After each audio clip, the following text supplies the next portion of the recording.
মুমিন কখনো মৃত্যুকে কি করে না, ভয় পায় না। বিখ্যাত একজন কবি শেখ সাদি রহমাতুল্লাহ আলাই, দিনদার আল্লাহওয়ালা মানুষ। ওনার ভাষা ছিল ফার্সি ভাষা। কি ভাষা?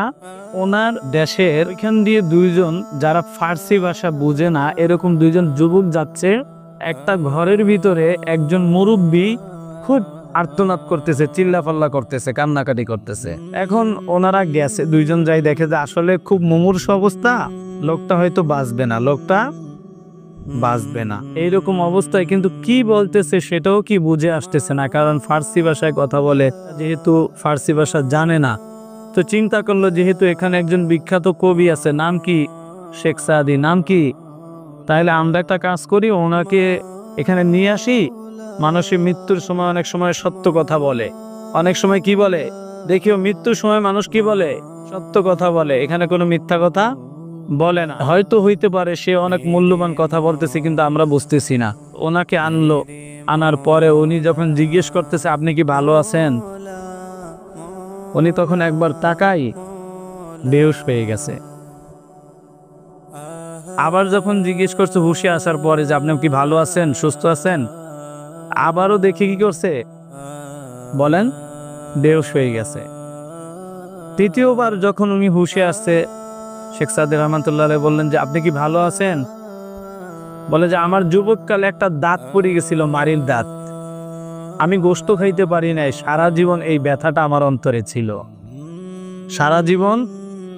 আজকে আমি বৃদ্ধ হয়ে গেছি, মৃত্যুর সাথে পাঞ্জা লড়তেছি, কিছুক্ষণ পর আমার মৃত্যু হয়ে যাবে। আজকে এই মুহূর্তে আমাকে জিজ্ঞেস করতেছেন আমি ভালো আছি। আমি একটা ফুল গাছের বাগানে ঢুকলাম, বাগানটা ভালো করে দেখার আগেই যদি আমাকে বাগান থেকে বের করে দিতে বলে, সেখানে আমি খুশি হব না বেজার হব? উনি বলতেছে আমার 100 বছর মাত্র হইল, আমি এখন দুনিয়া চিনলাম না, দেখলাম না, এর ভিতরেই আল্লাহ আমাকে নিয়ে যাইতেছে, এইটা একটা কথা হইল? তা আমি কি খুশি হব না বেজার হব? বলতেছে আমি বেজার হব। তখন উনি ধমক দিয়ে বলছেন যে আপনার 100 বছর হায়াত হয়ে গেছে, আপনি এখনো বাঁচতে চান? 100 বছর হয়ে গেছে, তার মানে মানুষ কি চায় না, মরতে। হাদিসে মোবারকের মধ্যে আসছে রাসূলুল্লাহ সাল্লাল্লাহু আলাইহি সাল্লাম বলছেন যে 60 বছর অতিক্রম করলো তার জীবন নিয়ে কোনো অভিযোগ কাকে না। আল্লাহ সুবহানাহু ওয়া তাআলা বলবে তোমাকে আমি যথেষ্ট অবকাশ দিছি কিনা, তোমাকে তওবা করার জন্য, আমার পথে ফিরে আসার জন্য, দিন বুঝার জন্য, হেদায়েত পাওয়ার জন্য যথেষ্ট সময় দিয়েছি কি দিই নাই? তার কোনো অভিযোগ কবুল করা, কারণ তার কিসের অভিযোগ? তাকে তো আল্লাহ কি দিছে? উসরত দিছে, সময় দিছে, সে কি করে নাই? সময় কাজে লাগায় নাই। এর জন্য সময় থাকতে কি করতে হবে?